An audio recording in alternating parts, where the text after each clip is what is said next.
Coming up in today's video, I'm going to be talking with the guys from the Music of KISS YouTube channel, Jason Flom and Peter Tietjen, the guys from Music of KISS. And I'm going to go ahead and say right now that we're going to have a very cool conversation. And we're going to talk about Dynasty. We're going to talk about a bunch of things. We spin off into some cornfields, but we've managed to find our way back to the road. And this is, if you're looking for a fun KISS conversation, talking about all things Dynasty with two awesome guys from the upper West Coast. I think they live near Toronto. We're going to have a good time. And this is In My Head meets the Music of KISS. And we're going to talk about Dynasty. So let's get right into it.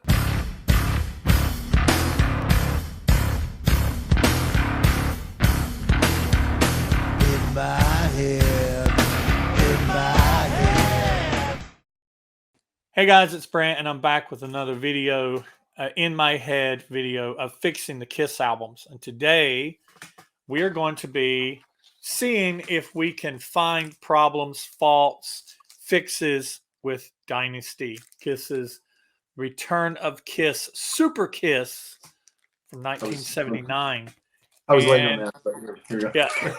And in this video, I've got over here, I have the guys from the Music of KISS. I have Jason Flom and Peter Tietjen from the Music of KISS over there on YouTube. A kind of like another member of the KISS podcasting, video casting community that we just want to kind of wrap our arms around and give a nice warm KISS hug to.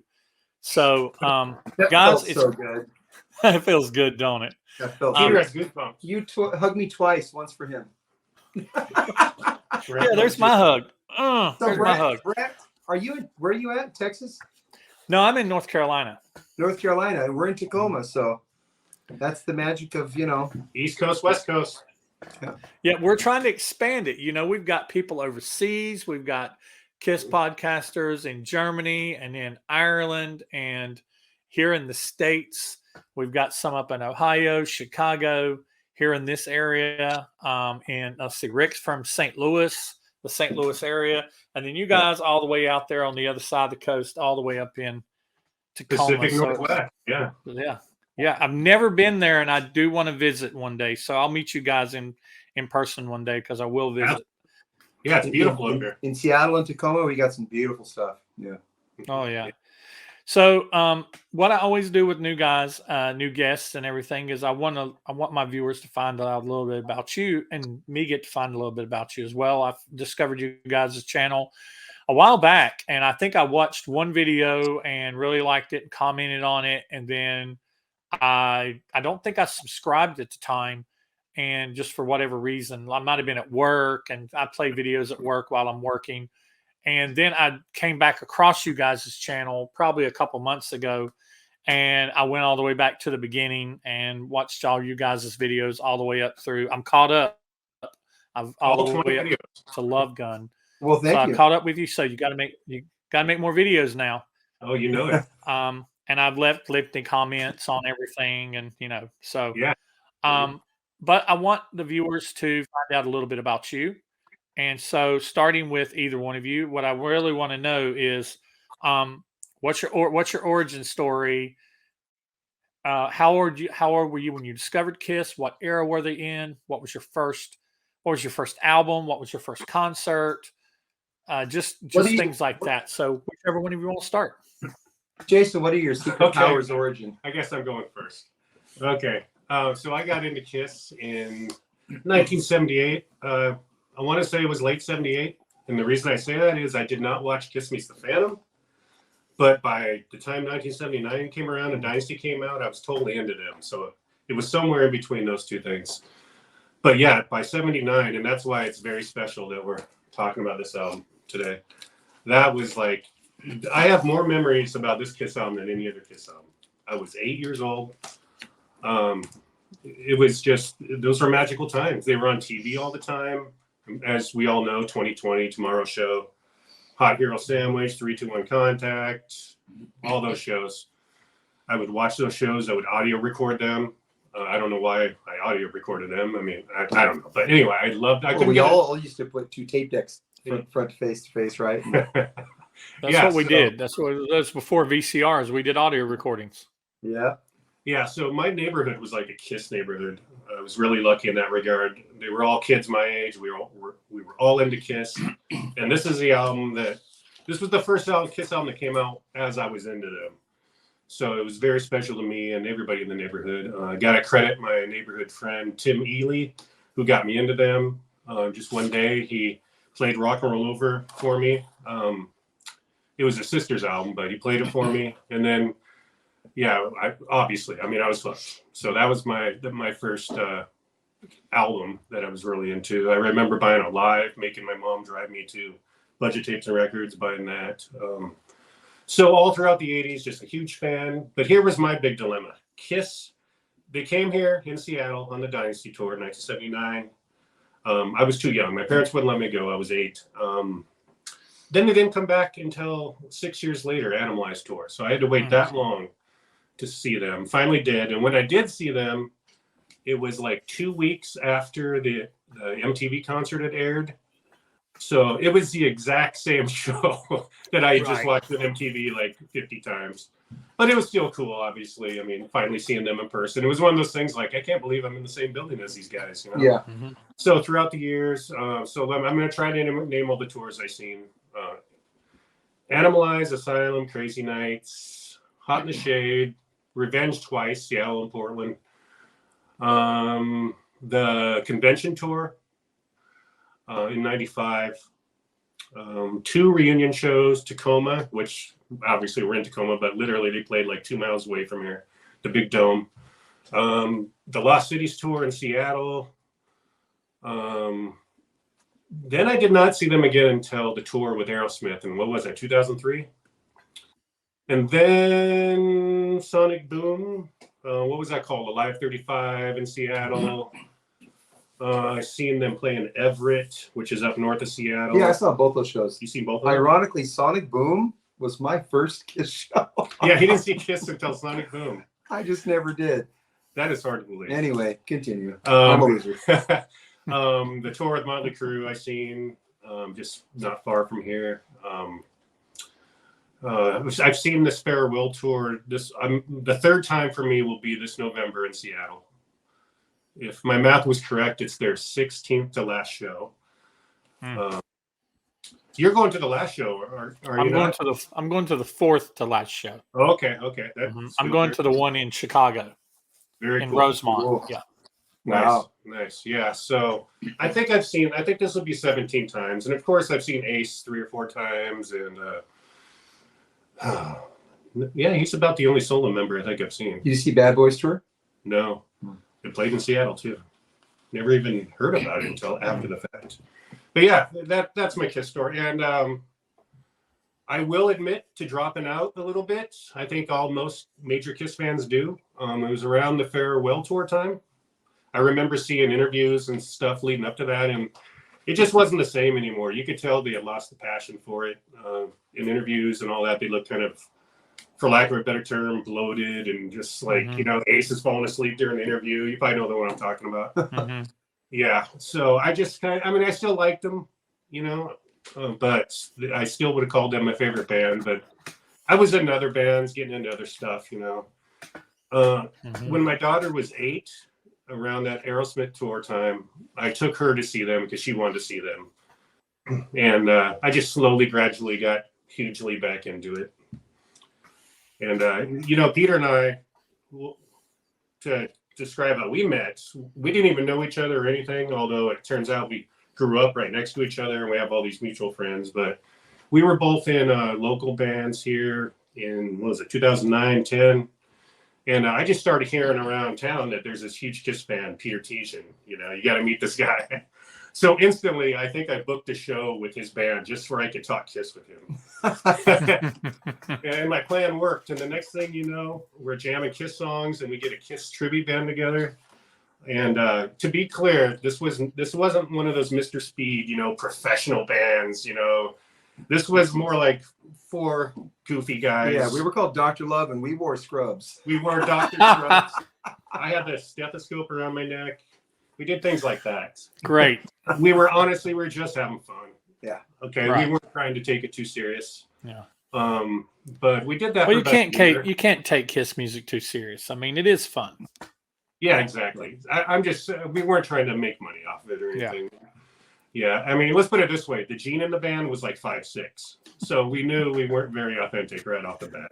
I mean, We did play a wedding, though. We did play someone's wedding. That's pretty pro. And a funny story about that: a couple weeks ago, I was at a concert, a Neil Young concert of all things, and this guy comes up to me, and goes, "You look familiar. You played at my wedding." The groom was there, And yeah. I was like, "I did." crazy. He goes, "Yeah, your KISS tribute band." Yeah. He goes, "You're friends with Peter Tietjen, right?" Yeah, yeah. Yeah. So yeah, people still remember that. KISS connecting to people. Yeah. So that's and Peter and I we did lose contact after the band. You know, we were Facebook friends, of course. But then he hit me up. What was it? Maybe 2 years ago, and asked me, "Hey, would you ever be interested in doing a KISS podcast type thing?" And I was like, "Hell yeah!" And then it took us about 6 months really to finally get it going. But we did. What was it? Last March. Yeah, last March, April was our first episode. We just did our top 20 KISS songs with makeup. And here we are 20 episodes later. We're having a lot of fun doing it. It's really caught on in the last 5 or 6 months. We're really happy with that. Yeah. And now we get to speak with you. So this is great. I remember seeing a video. I think you guys were pushing when I discovered you. You guys were pushing around right at about 400 people, just a little below that. And I watched one of your early videos, and y'all were like, "We got 40 subscribers. We're so excited!" And I was because Wow. it is rough in the beginning because you feel like you're talking to yourself, you know. Yeah. But it's good that you know, whenever I started, I truly was talking to myself. I was happy that after about 3 episodes in, my son was like, "Hey, when you get to a live, I want to do a live with you," because he loves a live. Yeah. And so he had not listened to a lot of the other KISS albums. So after a live, he's like, "That's fun." And he was living here at the time. He had moved back home. He's moved back out now, but it was 5 years ago. So he was about 26 at the time.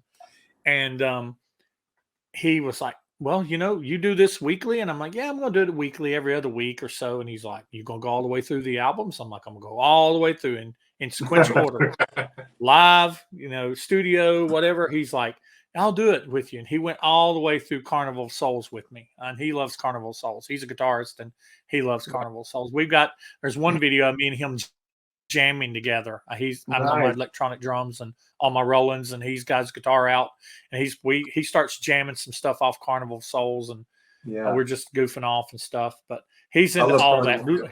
He's into all that. He's into all that stuff. So he's into songs that don't have words, you know, all this instrumental stuff. And it's got to be a really good instrumental for me to like it.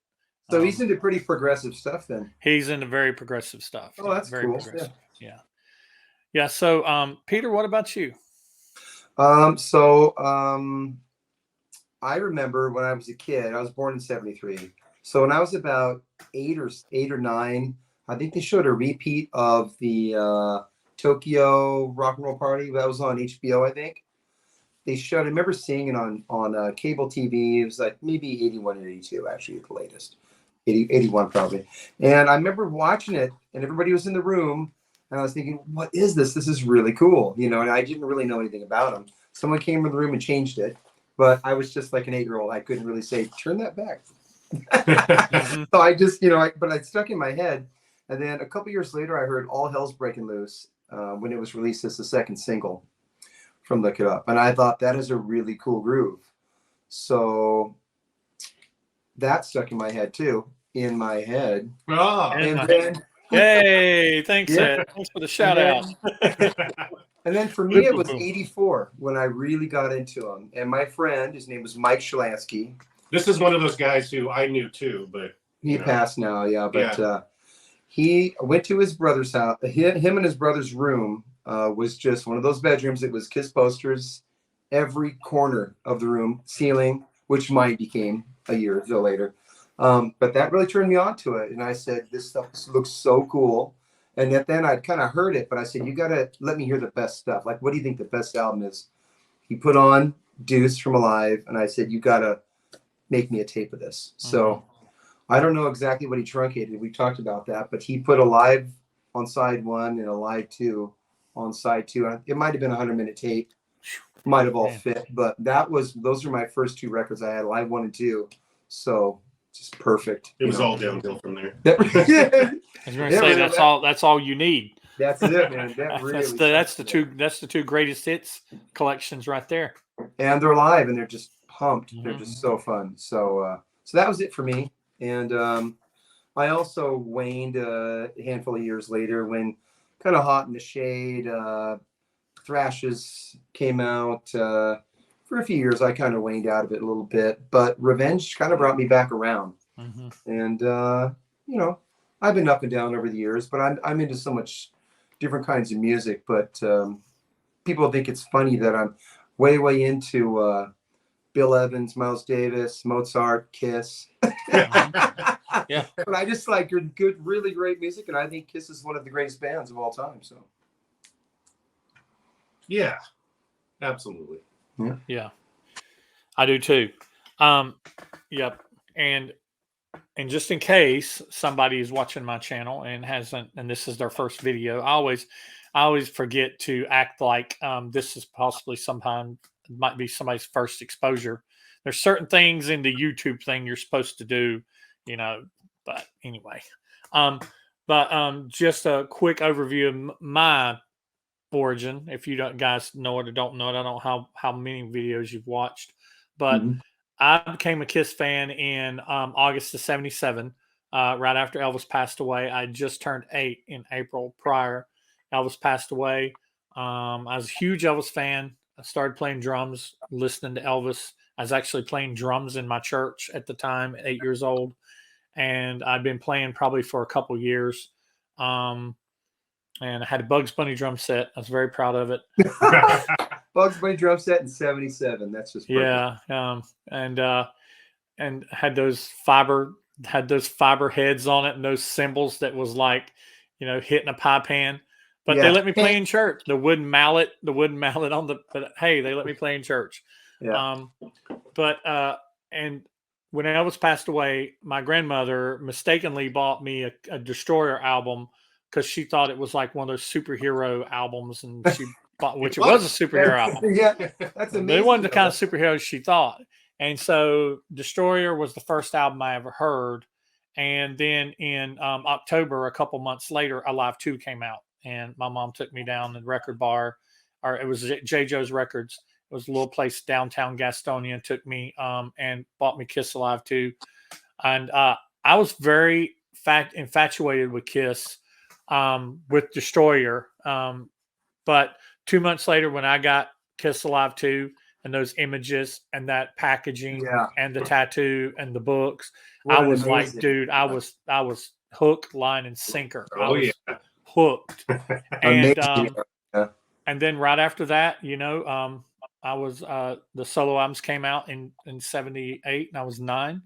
And that was the merchandising machine was alive and kicking, and I had everything from the Kiss dolls to the 8-tracks, and I mean I had a lot of stuff, the Kiss jacket and the board game and the poster and the cards, I had everything. And then in '79, which now I was looking at this today. We're going to talk about this in a minute, but so the solo albums came out in September. The solo albums in Phantom of the Park. I remember Phantom of the Park. I remember laying in the living room floor watching Phantom of the Park, 9 years old, on those big wooden TVs that sat on the ground. Oh yeah. But this was released only 8 months after the solo albums came out, and I swear to God, for a 9-year-old going on 10-year-old, it felt like 2 years. It felt like it was forever. But this was the first album I bought with my own money. I remember waiting in line for the solo albums go on sale, my mom took me down there, bought me a poster, got me a Peter shirt, and I had the bag, which I don't have anymore, but I had the bag. I had all four albums. And when Dynasty went on sale, there was a line for it too, and we were down there in line. They actually ran out. We happened to get one. And this was the first album that I bought with my own money. I would go around the town in the neighborhood and collect bottles and take them up to the little General, this convenience store where I got all my KISS stuff, my magazines, played the KISS pinball machine. My neighborhood was very much KISS. And I bought this with my own money when I was 10 years old. This is the first concert I went to when I was 10 in the Charlotte Coliseum. It was the fourth show on the tour. So this is very much what I call my era of KISS from like Love Gun, the Rock and Roll Over Destroyer, Love Gun, Alive 2, solo album, double platinum, Dynasty. That is like, my era. And then I was a fan all through. I saw the Creatures tour. I saw the Lick It Up tour, the Animalized tour, the Asylum tour. And then I kind of fell off. I didn't go on the Crazy Nights tour. I didn't purchase it till it was time for me I reviewed it 5 years ago. And Really? That's the first time I owned Crazy Nights. Wow. I have it back here in vinyl, still sealed. Really? Never opened it. Wow. I wasn't the biggest fan of Crazy Nights. Hot in the Shade, I heard it. I didn't own it until I reviewed it. And I heard it the first time on the way to the show. I went to the Hot in the Shade show because a friend of mine had a spare ticket, invited me to go. I said, I'll go. I was a big Guns N' Roses fan at this time. Guns N' Roses, Stryper, Rat, Motley Crue, all that stuff. Yeah. All the 80s metal, LA Guns, all the stuff. And so I'm like, sure, I'll go. And I listened to the cassette on the way. Saw the show. Now Revenge. I think I saw Revenge twice. I loved Revenge. And I saw the reunion. I saw the farewell. And I have not seen KISS since. Really? I've not seen KISS in over Wow. 20 years. But you're about to. But I'm about to. I'm going I to. didn't expect that. Yep. That's cool. I'm actually going to the Chicago show, and a lot of the other podcasters are going to be there. The Right Between the Eyes guys are going to be there. KISS Army Things guys are going to be there. A couple other KISS people that do some stuff on YouTube are going to be there. So I'm basically going just for that experience, just for everybody being there and just hanging out with those guys and just talking KISS. And because man, it's just the greatest thing. KISS is such a catalyst for conversation when it comes to people who are KISS fans. You can sit down and you can just talk for hours and hours and hours about this band, about your experiences, about things you like, things you don't like. And I love it. I love what they've done in my life, since I was, fan for over 48 years now. So, It's going to be amazing. It really is. Amazing. You might wish you had not missed so many tours. Yeah, I don't know. I mean, I didn't really care to see the reunion tours and the farewell and all that because they just didn't have the same energy to me and stuff. To me, it wasn't seen. Now I wish, oh my God, I wish I had seen every tour, because by the time I went to even Sonic Boom, when I saw it, and I thought the same thing. Gene and Paul are back there somewhere. Oh my God. Yeah. I couldn't believe the feeling. And it was so exciting when that curtain went down. And I'm thinking I could have saw something like Alive 35. I could have saw, or was that Sonic Boom? No, that was before Sonic Boom. No, Alive 35, I think, was Sonic Boom. Okay. Yeah. I almost went to the Sonic Boom tour because when Sonic Boom did come out, the album did kind of impress me. Yeah. And I try to listen to Sonic Boom and Monster with my ears rather than with my eyes.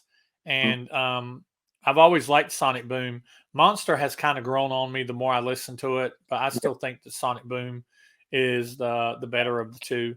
They're maybe not perfect albums, but for their age, putting those songs together to kind of like make music for the masses, I think they did a great job. Yeah. Yeah. All right, so that's our backstory. That's our bios, and so we're going to talk about Dynasty. and I'm going to show what I have. I don't have the hugest Dynasty collection, but I do have I have a first press with the this was, I always love this, but and that this was like before Photoshop and stuff like that. So I would just love to know how long it took some graphic designer that worked for what is it? Who was their graphic designer, their marketing people? What was the name of that? Howard Marks. Howard Marks. Yeah. I'd like to know how long it took somebody, Howard Marks, to make that. But this is one of my favorite center rings of all time. I love the poster. Oh, yeah. I love the poster on the and I love that KISS had, KISS when they were new and whenever they first came out, they were dangerous. They had some of the photo shoots of the girl that's half naked, and they've got the orgy on the back of Higher Than Hell, and the one girl that they've got the blood all over her, and the one girl that they're groping, and then they go from that to being a band that has to be so kid friendly that these costumes that's on here and originally on the poster were straight jackets. And the band, exactly. And this album they had toyed around with calling this album was supposed to be called Asylum. And there was another name that it might have possibly been called too. But Howard Marks suggested Dynasty, since KISS had become such a big band that he suggested Dynasty. But so then they blacked everything out and they're like, oh, we're not showing you the new costumes yet. We're just showing our faces, this Photoshopped face. And the black is cool. Yeah. Yeah, I love. It's almost a throwback with the darkness and the contrast to the early years, almost, Yeah. We don't have to see a whole lot of green and purple on here. It's just black, Right. And so I have that. I don't have the poster in that one. And then I have the very heavy 180 gram, and this is still sealed. I've not opened it. I've not opened any of my 180 grams. I'm just I don't know. Wow. Just not opened them. I know. Every time I tell people that, they're like, you have not opened those? Those sound gorgeous. Yeah. I'm like, I've not opened them yet. Yeah, you'll get the poster in there when you do open it one day or whatever. Yeah, there is a poster in there. That's so control, geez. And then I've got the German version, the maxi single, I Was Made for Loving You in Hard Times. And it's got it's just got a white sleeve, and it's kind of like got a Filmworks label on it. It's Gema, Gema. Yeah. And big run out on it. And this isn't the extended. I get asked all the time. This isn't the extended version it's not the extended version of I Was Made for Loving You. It's just a regular runtime. And then I have some 45s. I have I Was Made for Loving You and Hard Times, 45. And then I have another Hard Times, and I Was Made for Loving You. I probably picked it up and didn't realize I already had it. And this is the one that when I collected this one, I thought this was kind of interesting. The album itself, the 45 itself is really, really nothing. I mean, it's just Sure Knows Something and Dirty Living.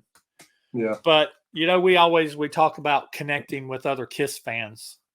This is really cool. I don't know how well you'll be able to see it. It's kind of written right there along the top.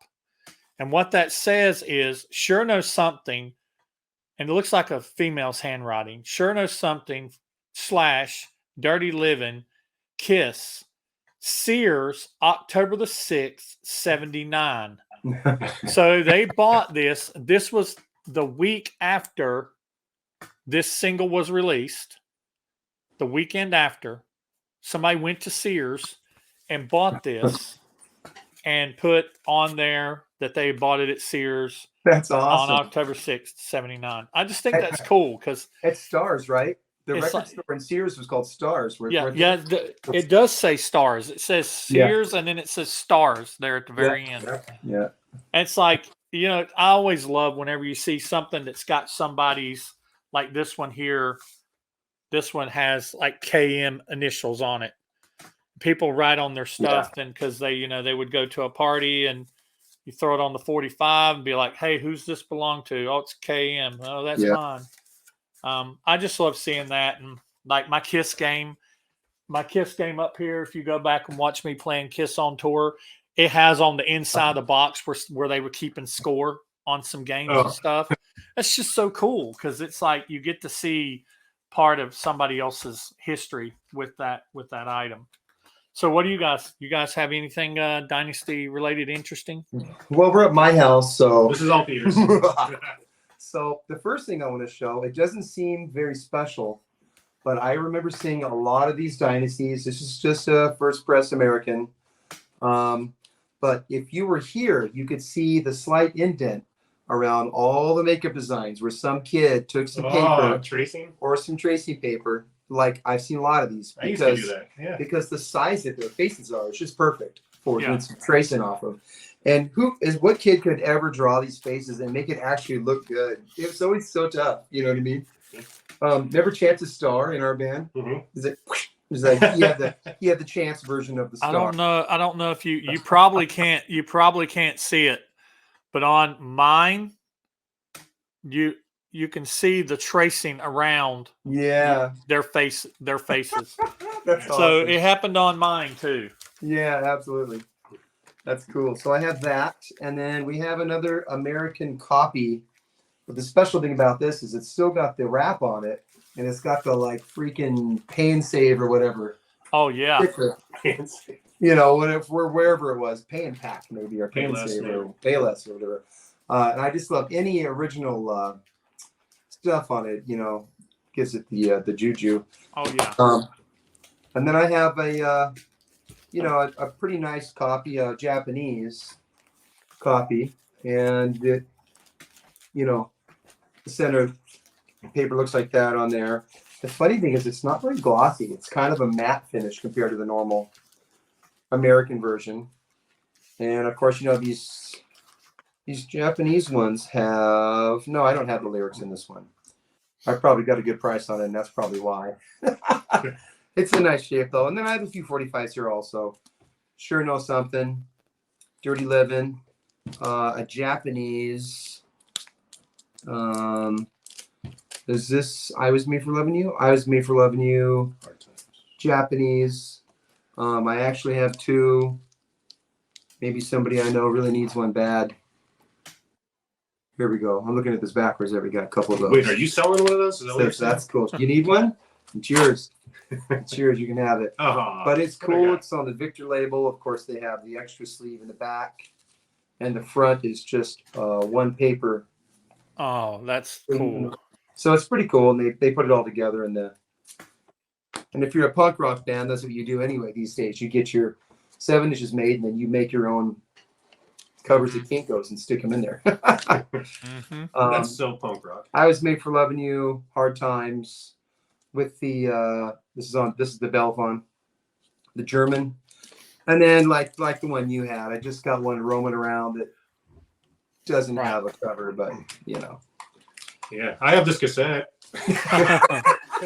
I get the tape. Cassettes are awesome. I got that tape It's Peter's. at South Tacoma Way Budget. We had a couple stores here. If you lived in Puyallup, you were buying your stuff at Budget out there. If you lived in Tacoma, it was usually going to be People, no Tower. one knows where Puyallup Tower is. Records. Well, Puyallup's by Tacoma. Yeah, Oh, what's that? I don't know. I mean, it doesn't. Apparently, this side of the tape doesn't work because there's a naughty word on it. Yeah, I have a few copies. I grabbed that one. That is the one that's obviously effed. Yeah. Yeah. Is that it? That's all we have to show. I mean, I have some more posters and stuff, but I'm not gonna take them down. Right. No, yeah, no worries. I have the giant door poster, the English one. Oh yeah. I love that. All right, so talking a little bit about the album, getting into the album, and we here in a minute we'll put on our producers' hats, and we will shove Vinny out of the control room and see what we would have done or what we would have done differently. Yeah. Here. The album clocks in at it's like 39 minutes and 19 seconds, even though it's only 9 tracks. It could have been a little longer. 2000 Man is kind of a little bit of a long song. But I still think that one of the things that I would have done is I would have had Gene record one more song. Yes. And I would have had Gene be a little more involved in the recording process, because if you look at the who played on what, Ace played bass on all his songs. He played all the guitars on all Ace's songs. Is basically Ace and Anton, and Paul singing some background. Paul played bass on "I Was Made for Loving You" and "Magic Touch." So that funky bass line of "I Was Made for Loving You," that's not even Gene, that's Paul. Paul did it. Yeah. Magic Touch, he played bass on. Gene played bass on everything else, which is not a whole lot. And on X-Ray Eyes, he played rhythm guitar. The only real KISS song on here that is all four members is "Dirty Living." Right. That's the only true KISS song. So what I would have done is, no disrespect to Anton, because I love Anton Fig. I love his drumming on Ace's album.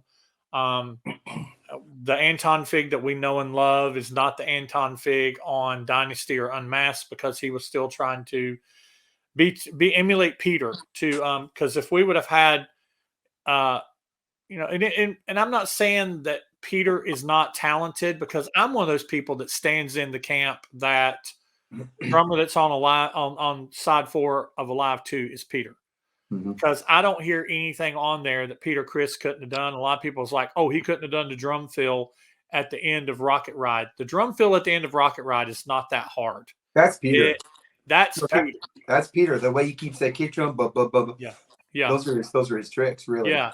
And even if you listen to the fast roll that he's doing on the snare as a drummer, it's sloppy Peter snare rolling. So that if any song on Alive 4 or on Alive 3 or Alive 2, the side 4 of it, if any song is Peter, it's Rocket Ride. So I think the rest of them aren't that hard. People are like, oh, well, Peter wouldn't have been able to play those Bonham type sounds on Larger Than Life. It's like, no, that's called studio work. And you do the right compression and the right reverb and echo or whatever on a bass drum. Anybody that hits it, it's going to sound like that. So I think that it would have been good. What I would have done, just my notes, and then I'll ask if you guys have some notes. I had a bunch of notes here about recording of the album and what demos was brought. Like, Peter brought a bunch of demos. He brought Out of Control, Rumble, Dirty Living, There's Nothing Better. Dirty Living was the only one that made it. The other ones ended up on his solo album, Out of Control, except for Rumble. And Ace Frehley brought Hard Times, Save Your Love, 2000 Man, Backstage Pass, and Insufficient Data. And 3 of Ace's songs ended up getting used. And Gene recorded I've Just Begun to Fight, Reputation, Bad Bad Lovin'. And he ended up with Charisma and X-Ray Eyes. And Paul Stanley wrote a song called The Fight, a song called Tonight that ended up being I Was Made for Loving You. And Sure Know Something was written after Poncia had joined the project. And I've seen this on cited in more than one location. I find it very interesting. It's a very interesting what if. It has been cited that Peter Criss's studio influenced, or his disco influenced demo of his Dirty Living song from 1971. His demo had a very disco feel to it, and it was what caused Vini Poncia and Gene and Paul to decide to set that direction for the project. And I find that very interesting. But at the same time, everybody calls Dynasty the disco album. But in my opinion, I only think that there's only really 2 songs on this album that kind of sound disco to me. And that's I Was Made for Loving You and Dirty Living. The rest of them are just flat out rock songs. I mean, they're rock songs with great guitar, great bass, great drums. The drums are a little overproduced and a little sterile, but they still sound good. They're snappy when they need to be, and they're punchy when they need to be. So my overall scoping comments, and then I'd love to hear from you guys, is I would not try to direct KISS from making the album they made musically, because despite being being called the disco album, I do not feel that it has disco tones outside of I Was Made for Loving You and Dirty Living. I would have pushed Gene to be more involved in the recording process and played on every song. I would have pushed him to submit one more song, record one more song, because only 2 Gene songs and only 9 tracks leaves the album feeling a little short and unbalanced. I would have had Ace more involved in recording of other songs, not just his own. I tried to battle through having Peter record the whole session, even if it was multiple takes. Because it would have been the true last original era KISS album. And I think the album gets a lot of bad rap for being too polished and overproduced. But I reserve that reward for Unmasked. While I love Unmasked, but this album is very clean. I feel it's very well produced. It also rocks with some great guitars in some parts, some deep bass, low guitar, awesome engineering, recorded drums, and great overall effects on the instruments and voices. This is, if you have a musician's ear and you really listen to not only the sounds of things that's on the album, but the effects that's put on them, on the voices, on the drums, on the guitars. Vini really experimented with a lot of different effects, and I think he did pretty good at it. And if everybody says that this album is kind of weak on production-wise, just get in a car with a real nice stereo and crank this one up, and then immediately put in a previous earlier era KISS album, and you'll see what I mean. That this album does punch.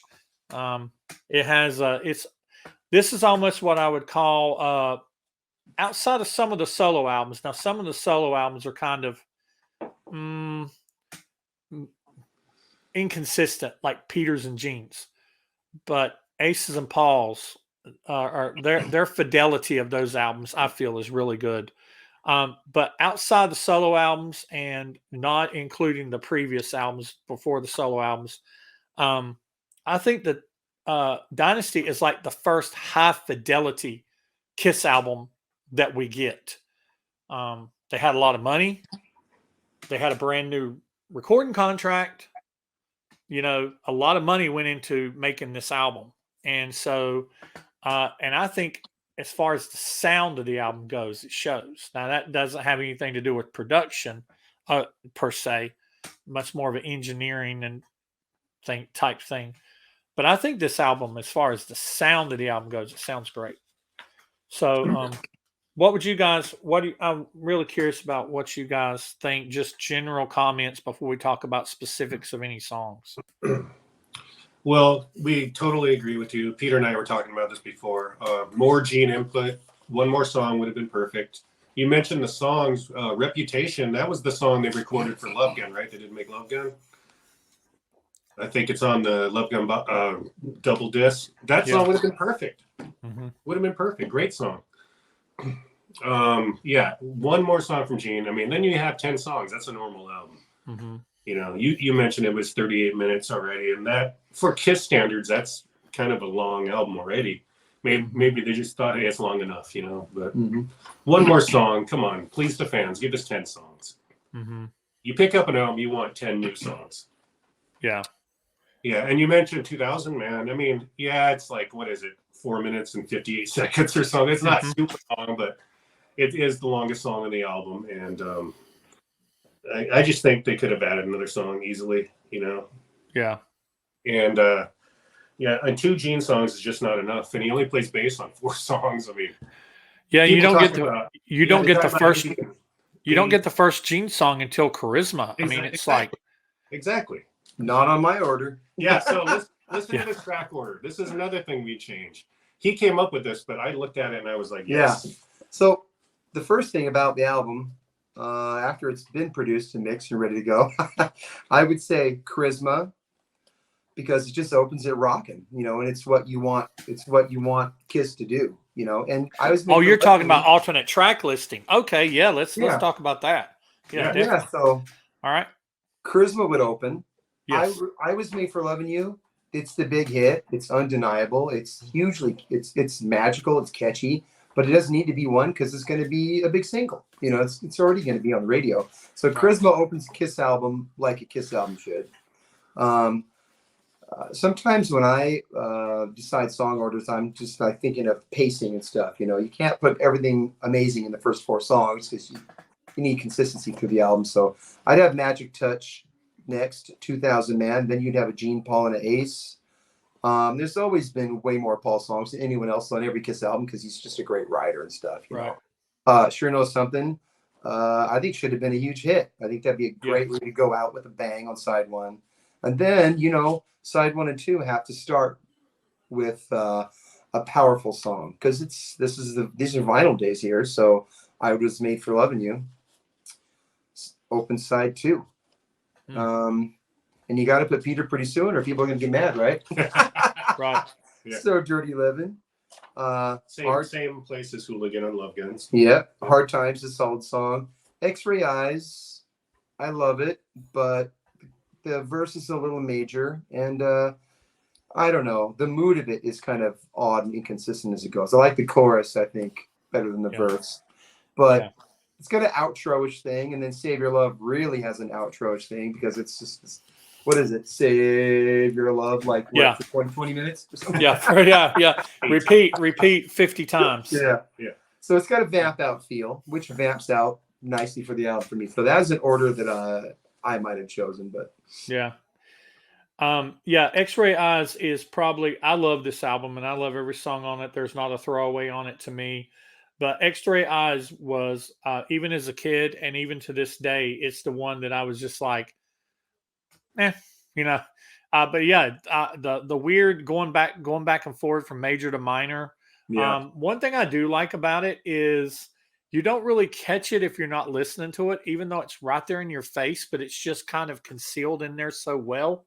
It's kind of like a throwback to Rock and Roll Over era because it's got the piano in it. It almost has like a Christine 16 feel to it because it's got that when he's doing the verses, it's got that ding, ding, ding, ding, ding, that piano in the background that's just hitting those, you know, 8th notes or whatever, and then the guitar's doing that, kind of playing a riff that's almost like a little solo in the background of him singing.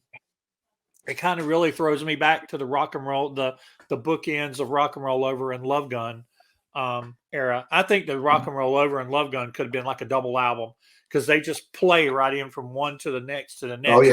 You could take those are 2 albums I think you could take any song off of and put it on the other one and it'd fit. They're just so interchangeable. Almost like Animalizing Asylum for me. Animalizing Asylum. Yeah. Look It Up and Creatures are almost have the same, you know, even though Creatures has just like a darker, like Creatures, it's like, I don't care if you're in a brightly lit room, you put Creatures on the turntable, the lights get darker, just dimmer, just by it starting. It just has that feel like that winter. It starts getting that early fall and late fall where it's getting dark by 5 in the afternoon. And, you know, it's dark by the time you get home. So just come home and put Creatures on and sit there in the dark and listen to it. It's going to get dark. Look at that kid on the video going out in the street in the dark. You know, like, it's got a darkness to it. It's just plain evil. Yeah. So, you know, I think that this is absolutely one of the classic KISS albums. So, if I get struck by lightning tonight for saying anything negative about it, I'm sorry. But what I would personally do, because I do some studio work, at this time, there's a bunch of groups. The Alice Cooper stuff is out at the time. And who else did we mention? Kansas. And just a bunch of albums from 79, 80. The snare drums were all getting mic'd from underneath. The wires were getting mic'd. You pull that mic up in the mix. It's getting bright.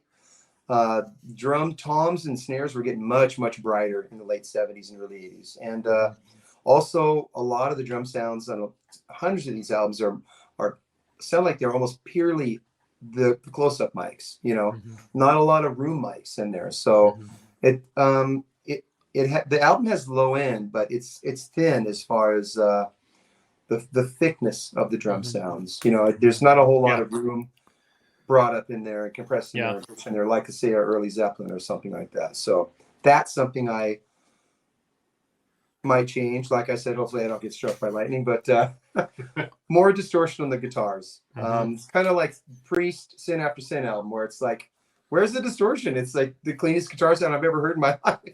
And this is a Judas Priest album, but this album's kind of like that for me. There's some pretty clean guitars.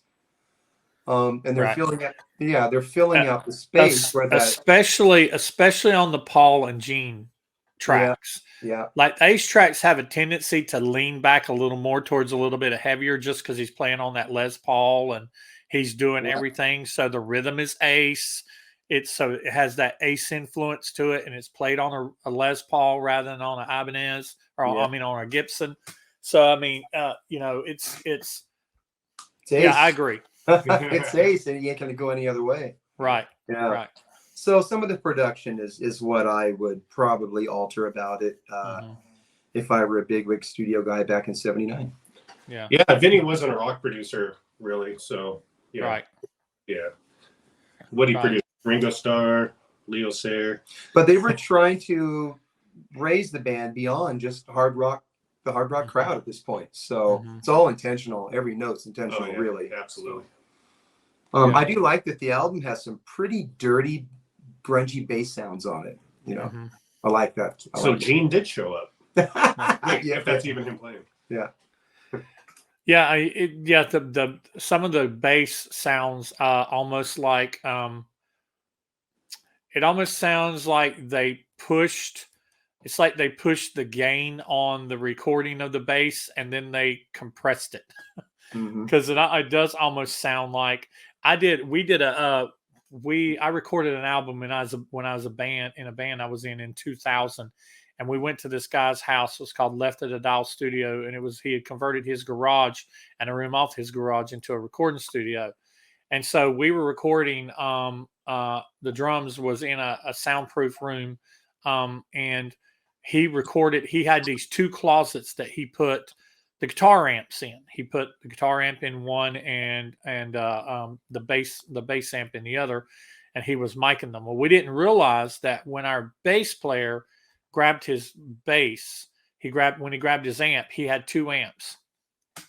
He grabbed the wrong amp. He grabbed an amp that by mistake that actually had a busted cone in the speaker.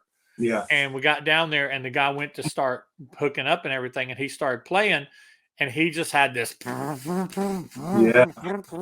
his bass. And the guy's like, you know, and this guy, we'd already started our studio time, and we were going to lay our basic tracks down live and then come back and do overdubs. And basically I wasn't going to do overdubs. My drum from the basic track was going to be, unless I had to punch out a mistake, it was going to be what the drum track was, kind of like Peter on Alive. And so we started recording, and we actually found a way in the using EQing and using some different compressing and using some different effects. We actually found a way to make an amp with a busted speaker in it sound pretty good. Yeah, and it gave it a very buzzsaw like feel. It was a fuzz bass. Yeah, it really was. I've heard Beatles used to poke holes in the speakers in the mid '60s. I think. What is it? I Feel Fine. This maybe has some speaker hole punching going on with poking needles in the speaker, trying to get it to put a little tear in it to get it to vibrate a certain way. Yeah, the Beatles, they were masters of they were masters of experimenting with recording and stuff. But I think I personally, although I think that the drums on this album occupy a certain space on frequency.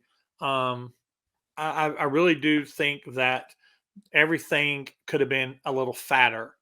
But as far as like some of the way that the drums sound and the way the drums are in the mix, they're very prevalent and they're there. I mean, just put headphones in, and even you can hear, I don't know if it's effects from the room or if it's effects that they added. But listening to that very beginning feel of Hard Times, that you hear the effects on the snare when he hits that first snare hit before he really goes to hit anything else. You hear that room, you hear or either the effect. Yeah. And when he hits that cymbal just sounds, it's just so punchy and so crisp and clear. And their vocals sound good. Their vocals have such good effects on them. And it's almost like every vocalist has a different effect. Peter, I noticed his almost sounds like he's doubled. And Ace sounds like his has like the least amount of effects on it. Paul has this like real chorusy type effect, and Gene just has like this like a studio reverb type effect. It's almost like Vini decided to use different effects for the vocalists based on what they were singing or their styling of their voice. I don't know if that's what he actually did. Charisma has some great echo on Charisma. Yeah. Oh yeah, that echo's great. Yeah. We were all kids. We all emulated. What is my? Yeah. Yeah, and it's got some good sound effects on it. It's like Vinny liked working with sound effects. He worked with sound effects.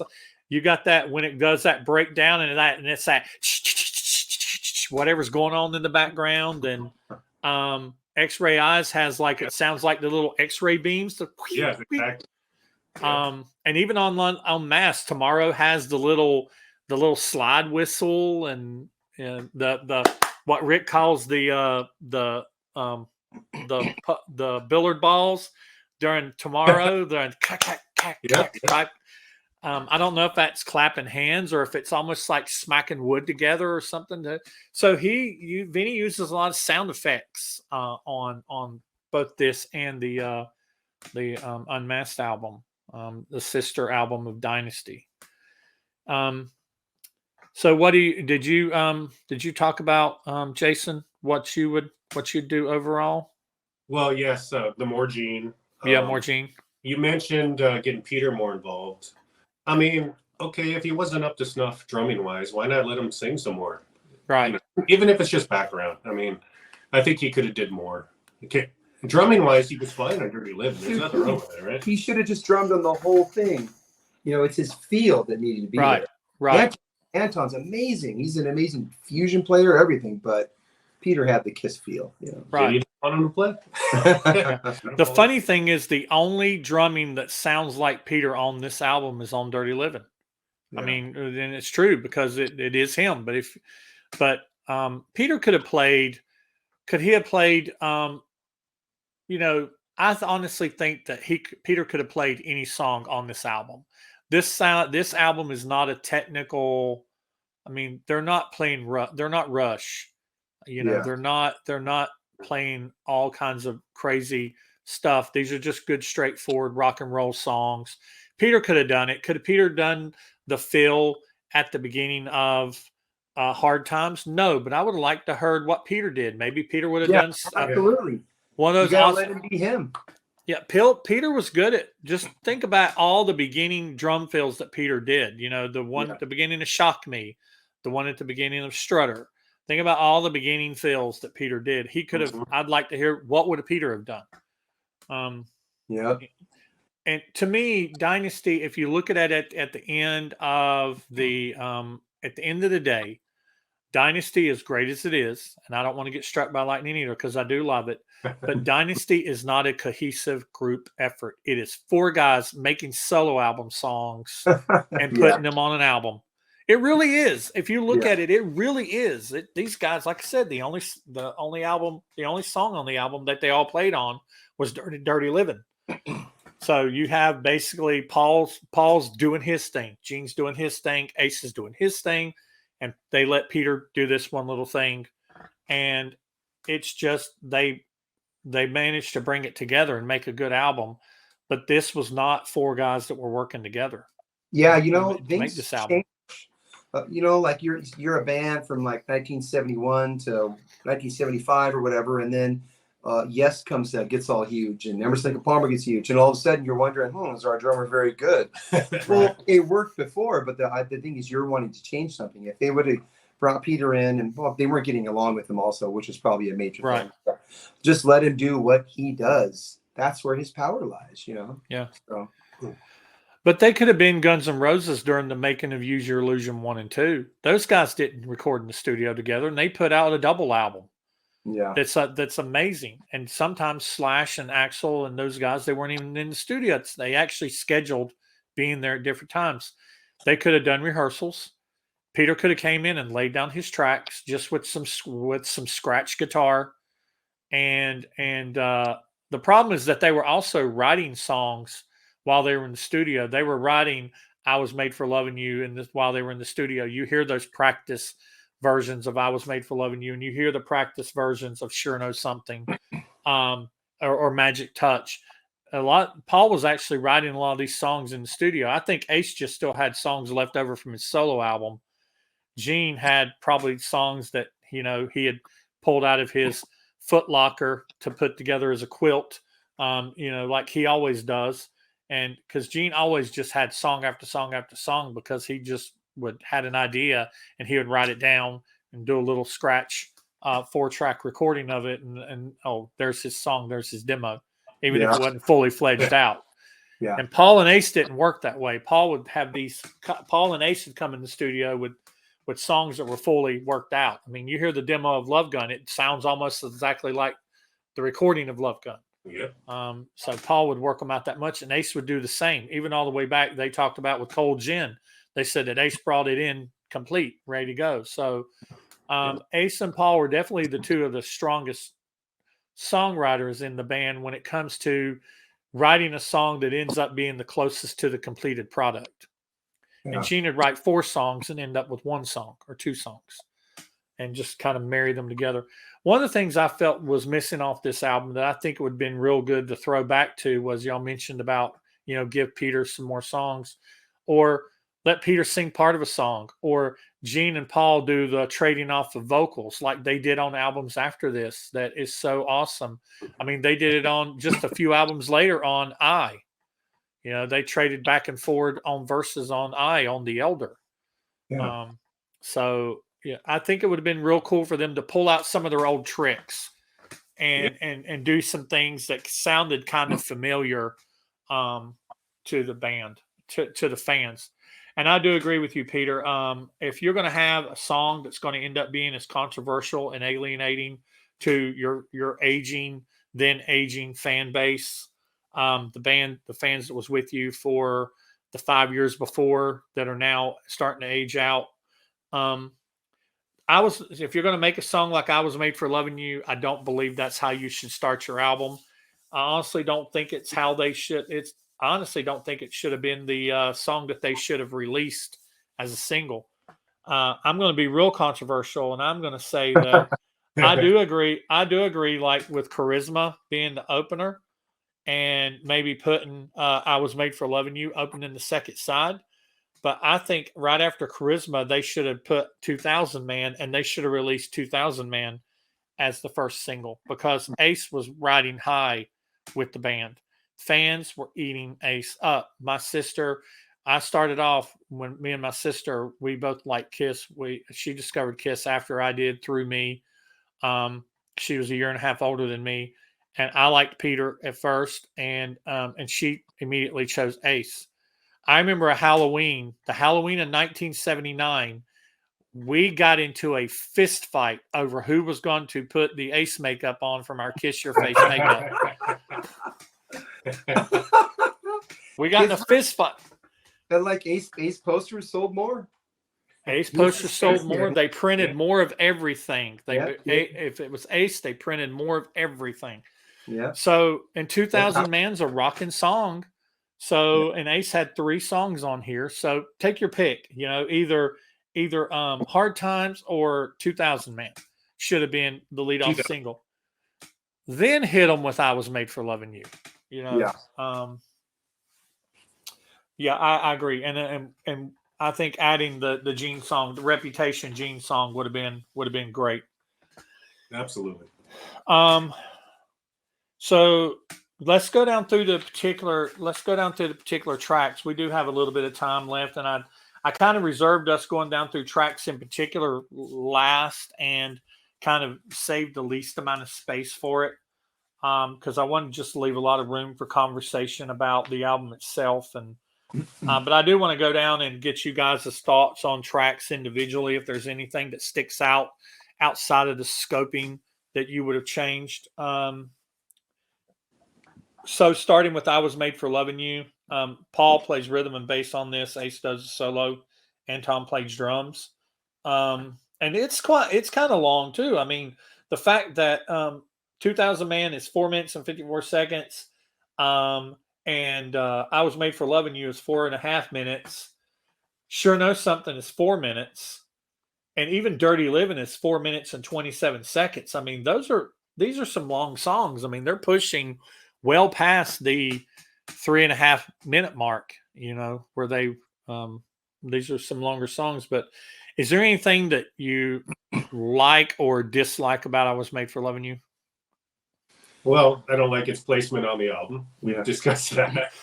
What were you saying earlier about some synthesizers? I just think, there's those synths on the bridge, which are magical and amazing. But if I were to try to possibly, the way I looked at this video we're making here tonight is, if I were to make this a little bit more of a classic KISS record, I suppose, a little more Love Gun-ish rock and roll over, what would I do? And the synths on the bridge there, they're great, but they could not be there per se. And then I would be saying this a lot throughout a lot of the songs, but more guitar, double up the guitar, more of the digga, digga, digga, digga, not just after the solo, but more of the guitar, more rhythmic guitar underneath things, So that's what I would say. Yeah, it's hard to find fault in what's became their biggest international huge song, but yeah. I mean, it's their number one song on iTunes. Exactly. Yeah. I just don't like its placement on the album. That's my fault with it. I mean, Paul knew how to write a hit, and Vinny knew how to produce a hit. I agree kind of with Peter. I think that they could have rocked this song out a little bit more, even though it had the 4 on the floor disco beat. Even if Peter would have played the same beat on this, he's played on Dirty Living, which is essentially the same thing, same beat. It's like Dirty Living almost sounds a little more Studio 54 disco than I Was Made for Loving You does, because it's got that bass, like doo-doom, doo-doom, got that bass in it. Got a lot of percussion. Yeah, a lot of in there too. The percussion that's in it. I agree. Heavier, pull back on the synth, take it out entirely. It doesn't need it. I'm not a big fan of I've never been a big fan of the whole part, the breakdown after the chorus, where Paul just goes into the falsetto. And I know that Paul was just experimenting with his voice and stuff like that, and trying to push the boundaries. But to me, that's, I'm not the biggest fan of I Was Made for Loving You to begin with. But I felt like they could have done something different there. I do like the thing, maybe just go straight into the and then Ace's solo. It's like Ace's solo is like a throwback to old Ace. I mean, it's one of the things that comes in. It's like a breath of fresh air, and it's like way too short. It's like, man, that solo should have been 2-3 times longer and took away some of that falsetto singing. What is it? 4 bars? His solo's like 4 bars. It's like 4 bars. Intro solo too. And there's a lot of doo-doos in this song. There's a lot of doo-doos. A lot of them. A lot of doo-doos in it. So, like Gene says, doo-doo. That's his favorite thing to do. Yeah. I love it when Gene tells that story, and Paul's like, "This is what I want you to do." Do, do, do. Yeah. That's really I love that. Tonight, yes, sounds good. I'm going to give it all to you. Oh, yeah, this is going really good. In the darkness. Oh, this is good. There's so much I want to do. Oh, yeah. What do I get to sing? Yeah, totally. He's like, F me. Yeah. Gene tells a good story. Yeah, he is. He'd be a good storyteller. All right. So 2000 Man, Rolling Stones cover, Ace Frehley and Anton Fig. 2000 Man. I can't find fault with it. It's No. killer. He sings killer. It's killer. Yeah. Yeah. He When I just was a sounds so great. Yeah, when I was a kid, I would look at the back of the album, and I didn't know it was, a cover song. I would see written by Mick Jagger and Keith Richards, I'd be like, that's so nice of them to write a song for Kiss. Must be friends. Yeah. Of course, later on, I find out it's a cover from '67 from a great album. Yeah. The only thing for me really, if Peter were on drums, Anton, like he's amazing. I absolutely love him. He's an influence on me. He's on Andy Laverne records I love. But if Peter was on 2000 Man, instead of being precise and having a perfect feel like he does, which is nice to hear also, but if Peter were on, it'd have that swagger. You would have a swagger, which Peter has, and Peter could definitely play the bass drum in the beginning. Yeah, he can handle that. Yeah. Exactly. Like for the first 2 minutes of the song, it's just bass drum and floor tom. Yeah. Yeah, definitely. This song has swagger to it, and it's like nothing against Anton, but Anton is a little too precise. This song needed a Peter Criss swagger beat. Peter could have played anything on 2000 Man. Yeah. He would have had his own take on it, I'm sure. And there had been times that he would be playing a little below, a little behind, or a little in front of the beat. He would just swaggered in it. Yeah, but and it would have sounded so great. That's what Keith Moon did on every song. Mhm. The verse is coming again, he settles in, he explodes in the chorus. That's rock and roll. So yeah, Anton is absolutely great. I'd like to hear him all over my Spire Gyre collection, but Right. Yeah. All right. So, Sure Knows Something. Paul plays the rhythm and the lead guitar. Gene plays bass, and Anton does drums. So there's no Ace on this song at all. So what do y'all think about Sure Knows Something? Not much I would change about this. I thought it should have been a bigger hit. But I love the bass line. I love the video too. I just want to say with their faces coming at you.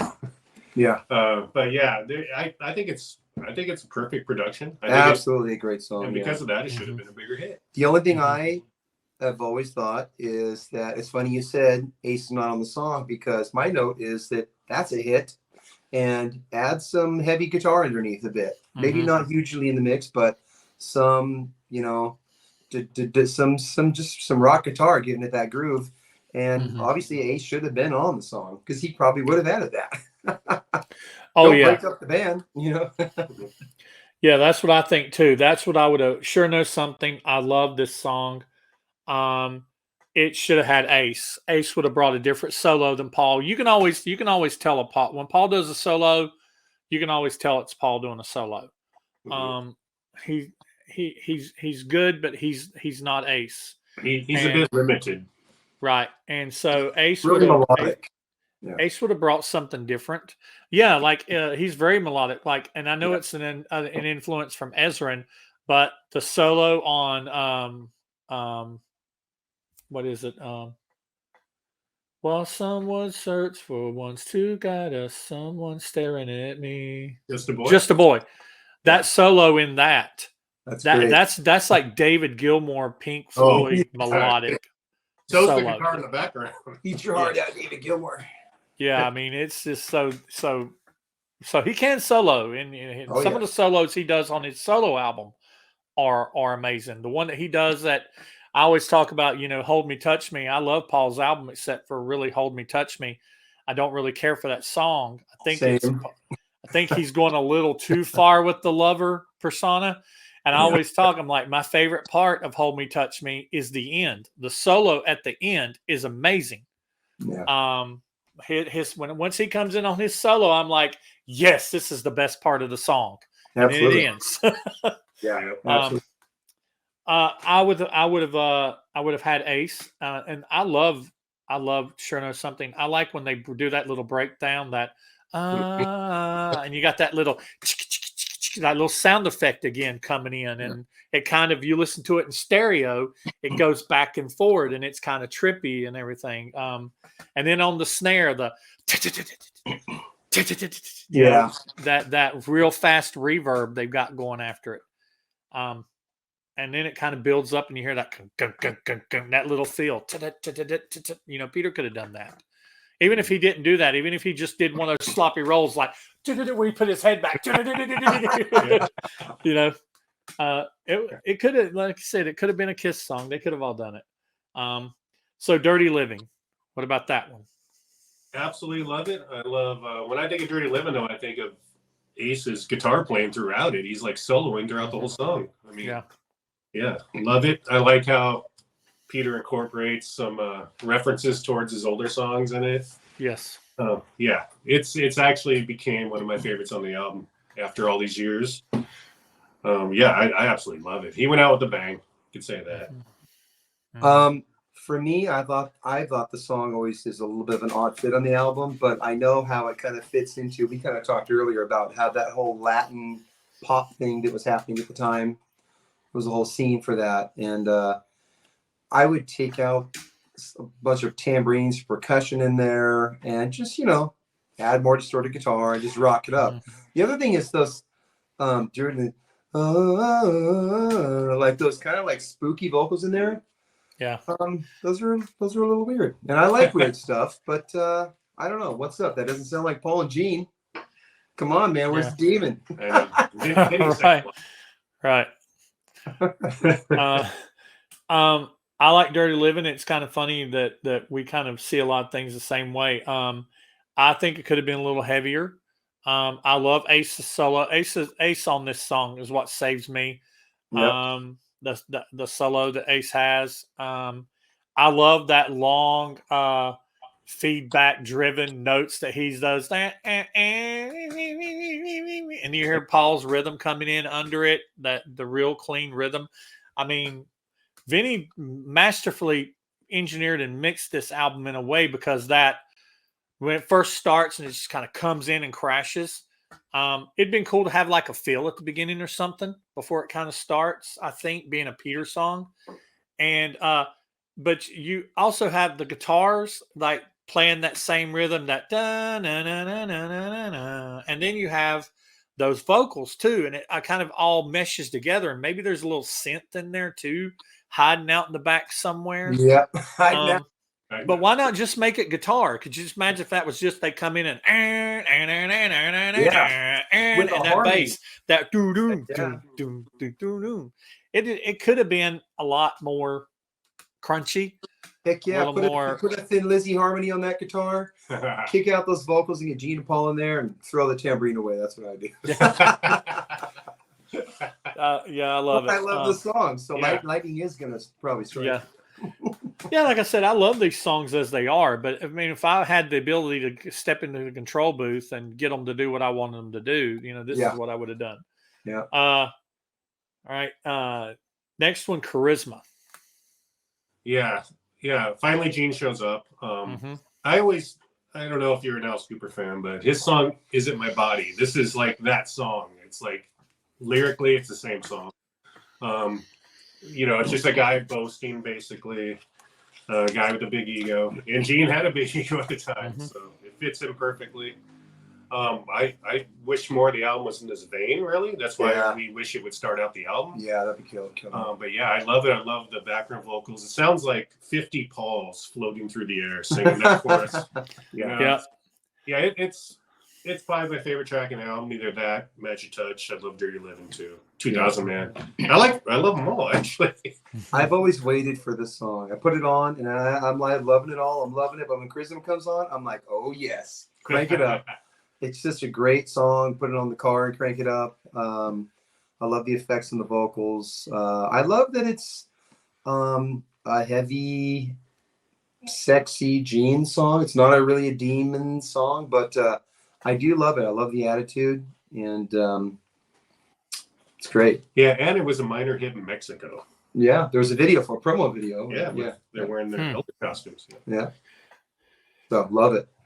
I love, even though it has a very brief fill, I love the fill at the front and the little bit of drum solo that they get, just a little bar of just drums. And then the way that guitar comes in, that I mean, that's just, Yeah. and Oh, then just that chunky.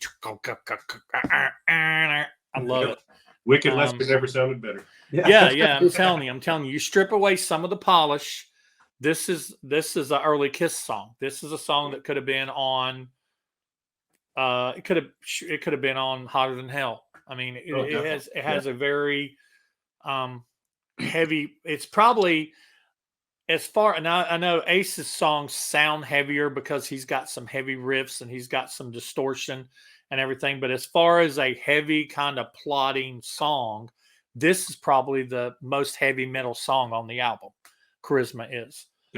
Even just the way Gene sings it, they got that little bit of. I always love when Gene has a little bit of a flanger on his voice. It sounds like he's singing over a puddle of water, or maybe slightly through a fan that's going, a fan that's turning kind of slow, that's chopping his voice up a little bit, because it just gives it that Gene sound, that sound that we all love from Gene.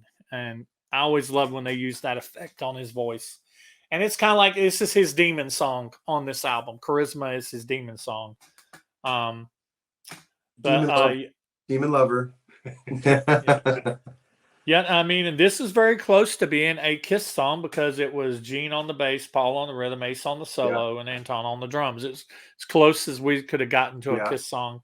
My question is, why did they never really do it live? Because everyone knows they knew it was a really strong Gene song. Mm-hmm. And it started side 2. I mean, they put it there for a reason. They never really pulled it out live. Kind of weird. Because they couldn't get 50 Pauls to do the back. If you look at the rehearsals from Dynasty, there's only 2 songs from the album, right? That was made in 2000, man. Yeah. So I guess there's just so many songs in the catalog at this point. But I would have loved to hear Charisma live more. So yeah, I think because on the Dynasty tour.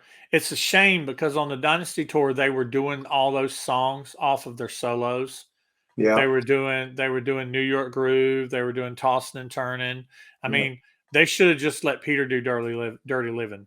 I like Tossing and Turning. Yeah, but it doesn't play well live. Yeah, couldn't see it last night. Total soul song. Yeah, really. Yeah, I love Tossing and Turning. It's one of my favorite songs off his album. Yeah. So that brings us to Magic Touch. Absolutely love it. Always have. I was telling Peter when I first bought the album, I wrote after Magic Touch _1 because it was my favorite song.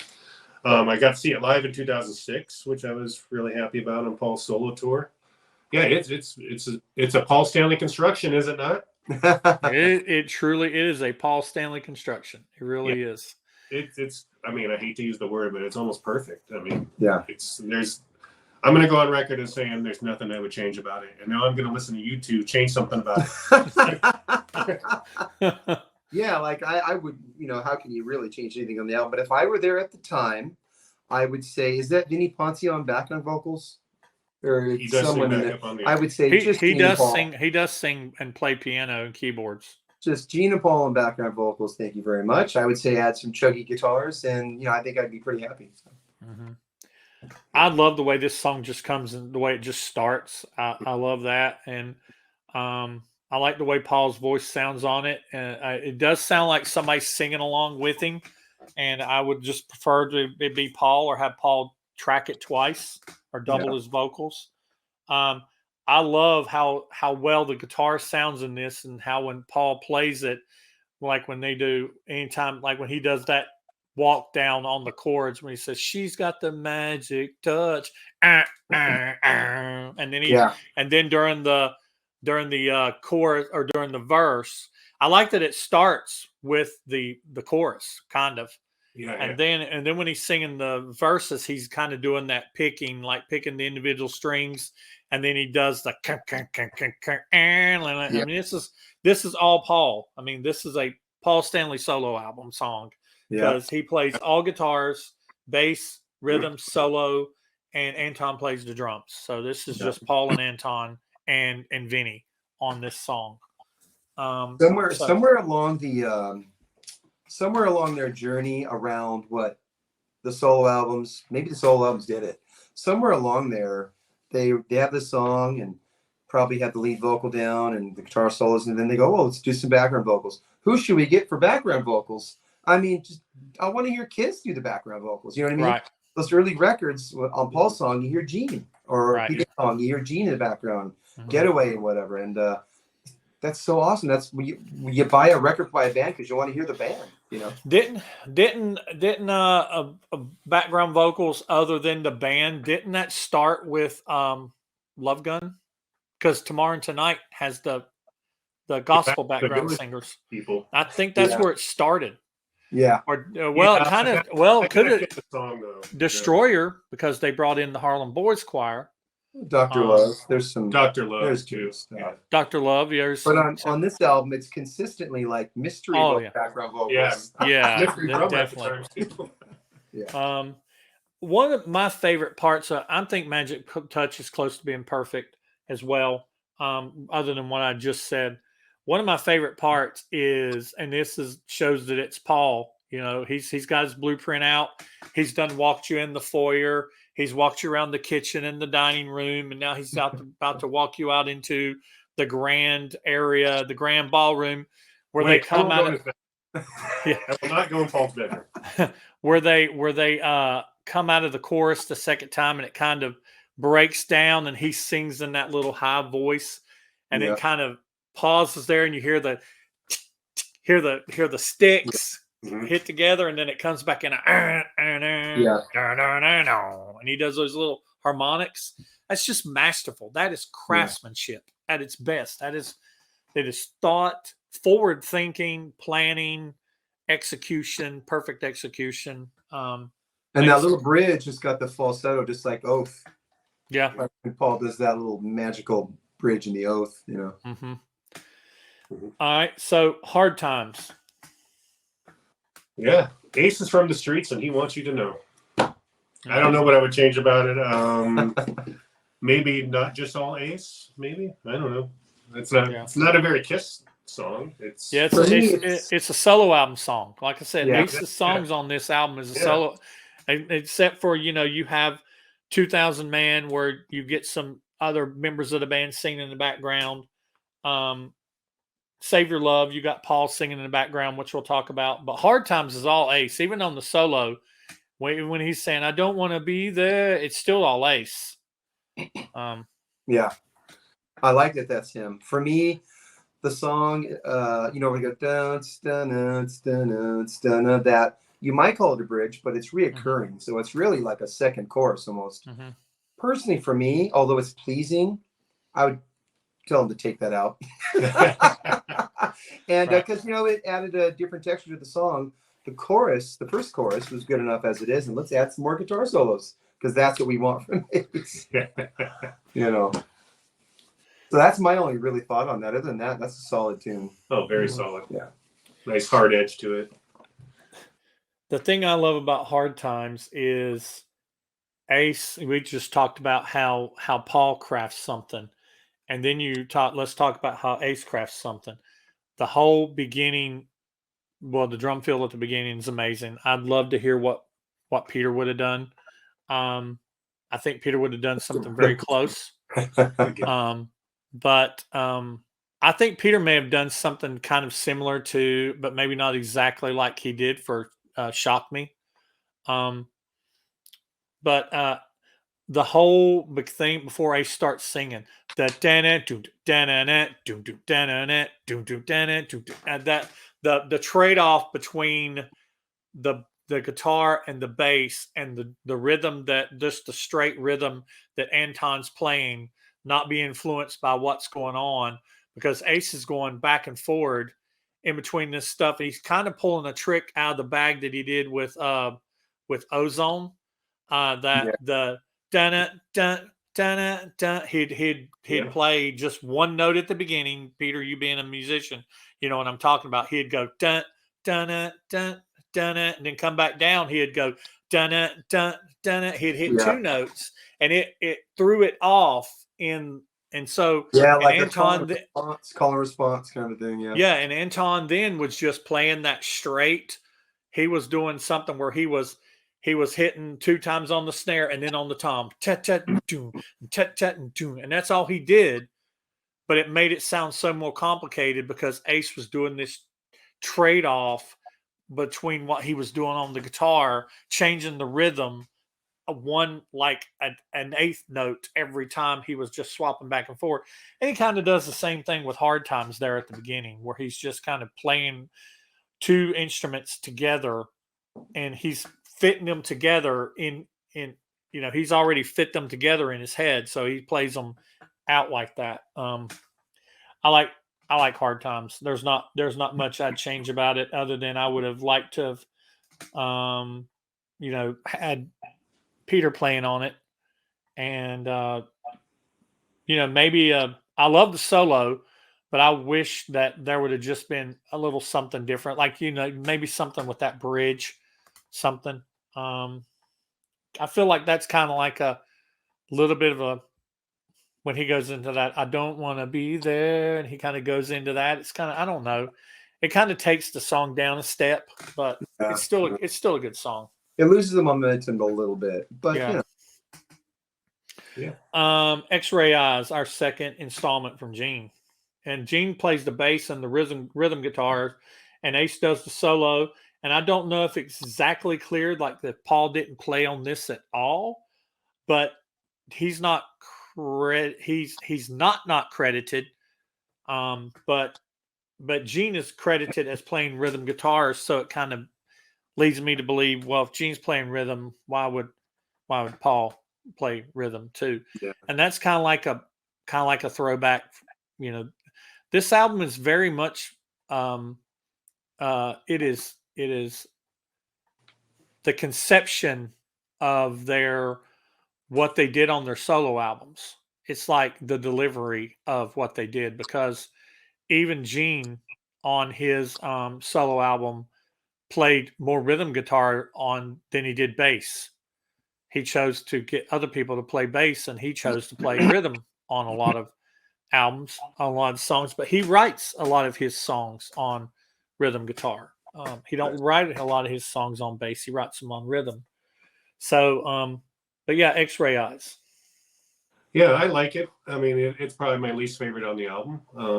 Like Peter mentioned earlier, the verses are kind of awkward, The verses are very, very similar to where it goes major and minor. And of all things, you might think a chorus would be major because it's a sing-along thing. But on here, the verses are major, like You're All That I Want is also kind of like that.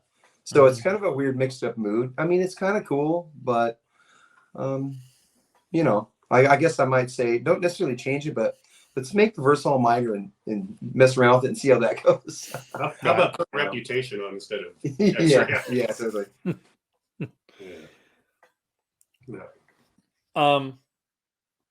I think, like I said, I would have had everybody. I would like to hear this song with everybody playing, with Peter playing drums and Paul playing rhythm, and Ace does the solo, and Ace has a really trippy solo. Very trippy. I love the solo, and I like how it goes into the solo. It does that whole dun dun dun dun dun dun dun dun dun dun dun. I like how it does that. Solo is really creepy, and not creepy, but trippy. And I think it suits the whole thing. I'd like to see how Ace made some of those sounds, because some of those sounds, man, it's like he's got some that going on. It's totally. How are you making this sound? Delay. Yeah, verb. maybe some backwards tracking. He experimented a lot with that on his album, so who knows? Calling Dr. Love. Yep.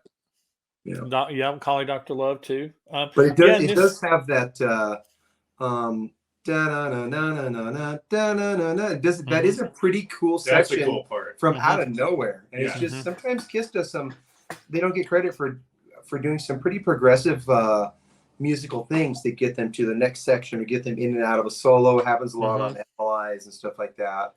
And that's a pretty cool little section there. I think it's pretty Glad cool. you brought that up. Yeah. I like Gene's voice on this. He sings with a little bit of soul in his voice.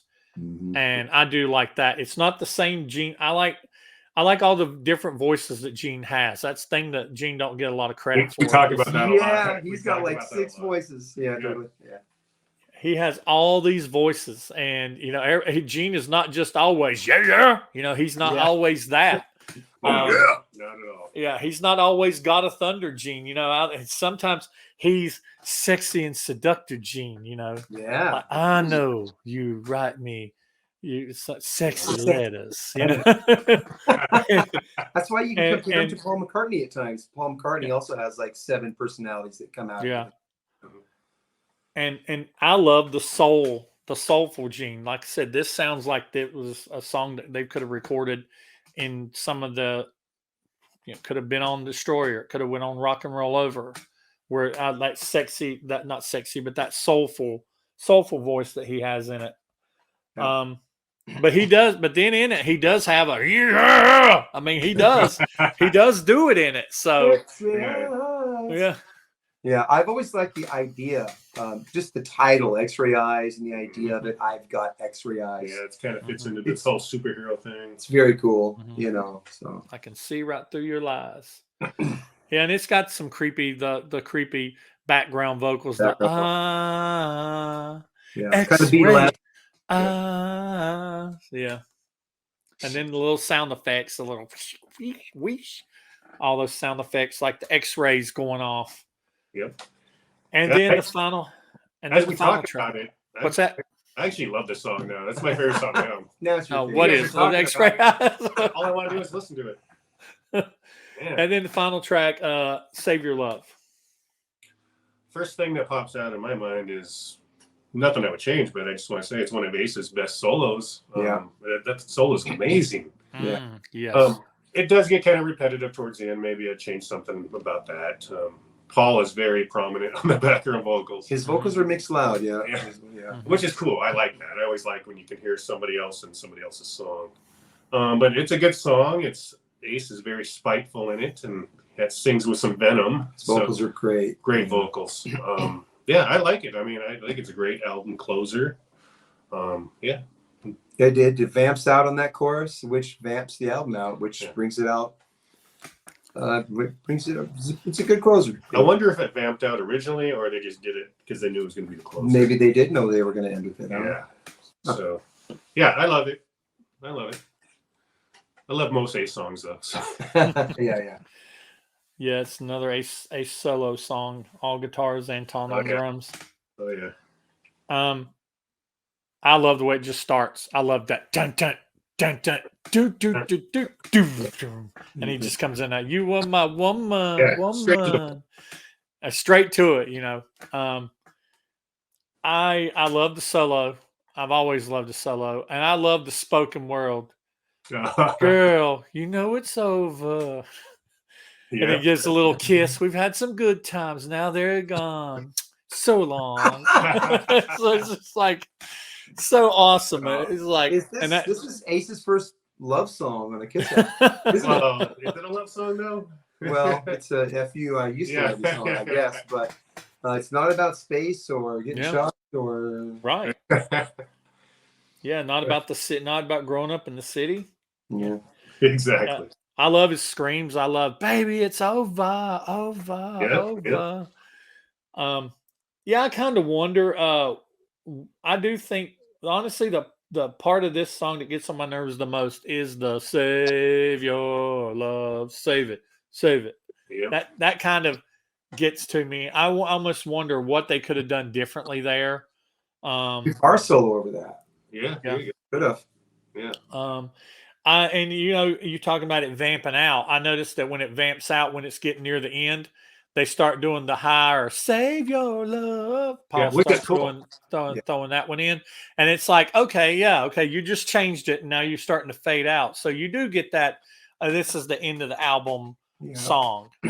This song either had to be the last track on either side one or the last track on side two. It wouldn't have fit.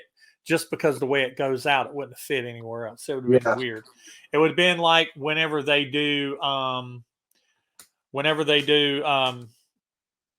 God, what song is it they do that they put? I've even heard you guys mention it in your video. That it's like when they do Coming Home, and then they put Strange Ways behind it. Coming Home sounds like it should have ended Hotter Than Hell, but then they have Strange Ways. It's like they should have flipped those two tracks. Have Strange Ways and then have Coming Home. Because if I'm coming home, baby, and then it's like that should have been ended. It's like I always forget that they're gonna come home, but they're gonna come home a strange way. Strange way. See how that works? Yeah, they've been out on the road. They're gonna come home with some strange things. Yeah. But when you don't add anything new on your chorus and it's vamping out, and you add some chorus up there, it's not a new idea, but it's up an octave. That's a dead giveaway that the ideas are done, and we're doing a vamp out now, and it's gonna makes for a big ending, you know. Yeah. All right, man, guys, I appreciate y'all hanging out. Y'all got any final thoughts about Dynasty or anything? Well, just really quick, we appreciate you letting us on your show, and the fact you. you're doing this so late. I mean, that's awesome. It's like midnight your time, right? Yeah, it's 12:01. Yeah. Yeah. Tell me you don't work like early in the morning or something. I get up about 7. Okay. Yeah. So yeah, we appreciate Not it. too bad, but thank you. No, that's not too bad. No, I mean, I usually go to bed about 12:30, 1 o'clock. I get about 6 hours of sleep a night, so it's okay. Yeah. We appreciate it, and thanks for having us on again. Final thoughts on the album. Like I said, I have so many memories with this album. It was actually hard to critique it at all, I'll be honest with you. But I was telling Peter earlier, on my list of favorite Kiss albums, this is probably 8 or 9. Mm-hmm. So because it's not near the top, I guess there were some things I would change. That's the kind of headspace I was in. Mm-hmm. But yeah, I love it. I love the era. I like the Super Kiss. Yeah, I love the colorful stuff as much as I like the early look. Yeah, it's just a different, Exactly. But this whole episode has just got me pumped. After we're off, I'm going to trace the faces and make some new pictures for my wall. I used to trace the faces on this, and I used to take my double platinum and take the side off of the paper off a crayon and do the rubbing on it. I used to do that too. Oh yeah, that's what they look like without makeup. Yeah, it's true. That's what they look like without makeup. Yeah. Yeah, and I didn't say it earlier, but I used to, like with the solo albums. The solo albums were, like I said, Live 2, solo albums, double platinum, and Dynasty. That was like the nucleus of my era, my inception. And I used to just sit and stare at the covers of the Alive 2 album, the book, the gatefold of the stage exploding, and everything on the back, just soaking in every little detail, the blood, the sweat, and everything of the lights, the textures on the face of the photos, and then with the solo albums, looking at those paintings by Raldo Caragutti, and just looking at the detail, finding detail, like just the glint of the tears in their eyes, the moisture in their eyes and stuff. Yeah. And when this album came out, staring at these faces up close, looking and finding just all the little, like, oh, you can see his pores, and why is Peter's makeup? Why is Peter's makeup so messed up? Why is Gene's makeup so messed up? Why is Asen and Paul's makeup so perfect? But and then the poster too. The poster was even larger than life. Their faces were almost the size of actual size. Yeah. So seeing them that big, and then it was just amazing to see a lot of those images recycled in the Unmasked cover, in the cartoon cover. So it's just, and this was a truly magical time, from the Love Gun costumes, that tour, and then the unveiling of the new costumes with the colors that kind of played off of the solo albums. And it just created that whole era of that wave 2 of merchandising. If you go back and look at photos, this era from like 77 to 79, this is where you see the most stuff from. This is where you see the most photos from. This is where you see, you look in a magazine, the photos are coming from this era. They're coming from the Love Gun Alive 2 Dynasty era. So it was like almost their zenith. They were at their like their pinnacle. Yeah. And it was colorful, and it was really good photography at the time too. So there's a lot of really good clear pictures of them from here, you know. So it's just striking when you see all that green crap all over Peter. That's striking, you know what I mean? Yeah. That's some fun stuff. Yeah, and people are like, "Oh, I hated the colors," but if you look, the black and silver was still there. I mean, Ace may have had blue on his costume, but he still had black and silver. Paul's costume still had black and silver. Gene's costume still had black and silver. Even, you know, Peter's still had black and silver. It's just they just added the accents of their colors, and that was the whole marketing thing. And of course, it worked. You know, it made them the brand. They're the band, and they're the brand, and they're one of the most recognizable bands in the world. And here we are, you know, 50 years into their existence, and we're still talking about them. We'll be talking about them long after they're gone. You know, so I know I will. I'm always going to have the KISS corner, you know, with my stuff behind me. And so, yeah, guys, I really appreciate you guys. It's an honor, honestly, to have you on the channel and the videos. I look forward to future videos with you guys.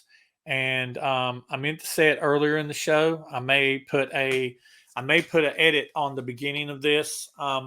But talking to any of my viewers, if you have not seen the music of KISS, I'm going to have a link down in the description.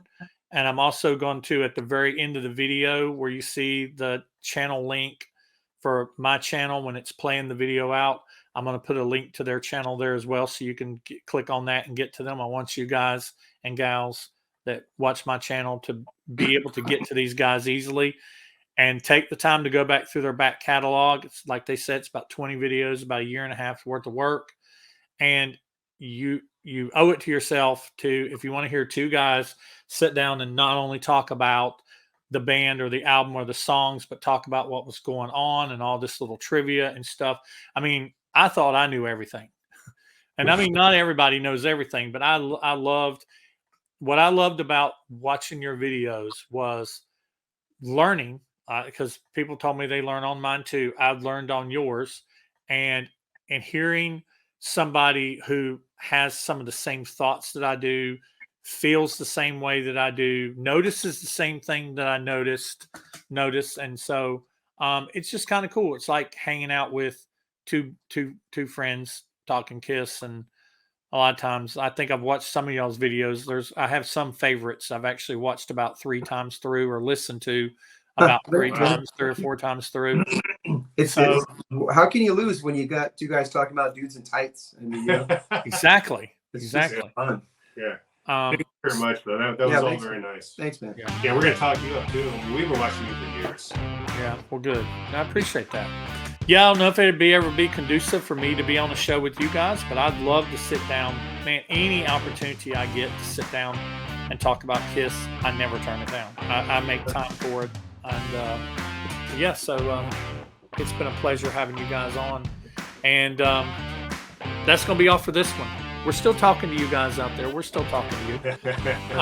We haven't forgot about you. And like these guys say in their videos a lot, if you're still here, then you are a true KISS fan. So appreciate you. Be sure to check these guys out over at Music of KISS.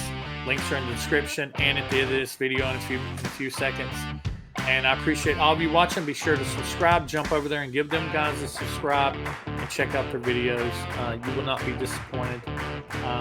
Find one of your favorite albums, and if they've reviewed it, which they've reviewed a lot by now, go check it out. See what you think, and help support these guys.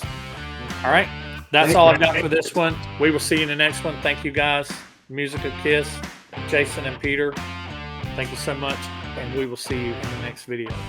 Bye, everybody.